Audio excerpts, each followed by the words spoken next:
Good morning. In late June of 2015, I walked down the concrete steps into the classroom of the site, hands bunched into the folds of my purple summer dress. I was nervous. Well, I was 12 years old, so let's be honest, when was I not nervous? And I didn't know much about the site, much less what the upcoming week would entail. As more students trickled in, students from every single part of the city, no, the state, really, Roger, our instructor, closed the door and handed us our first primary source document. It was a letter. It was a letter from members of Elvis's fan club, begging for him to be exempt from the draft. It was a pretty silly document in a seemingly innocuous moment, but I remember it clearly because it solidified the mission of the Benjamin Harrison presidential site.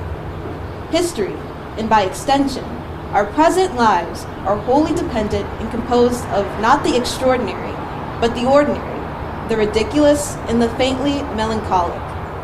The Future Presidents of America camp was important to me because I learned that all the good I can do is possible even in the most mundane, small moments.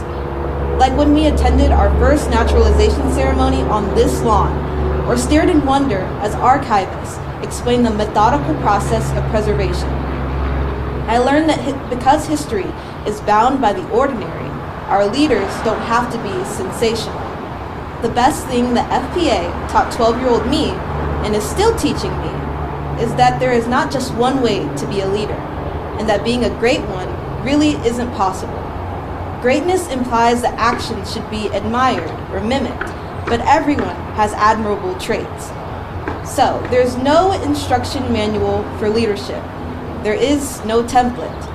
Our leadership is informed by our experiences with others and our inclination towards learning. This site promotes civil and civic discourse by reminding our community that history is not made by one person, but many. A neighborhood, a city, a state.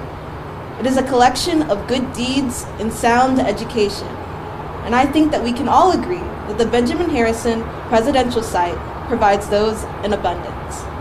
And now I'd like to welcome one of our local leaders, the Mayor of Indianapolis, the Honorable Joe Hogsett.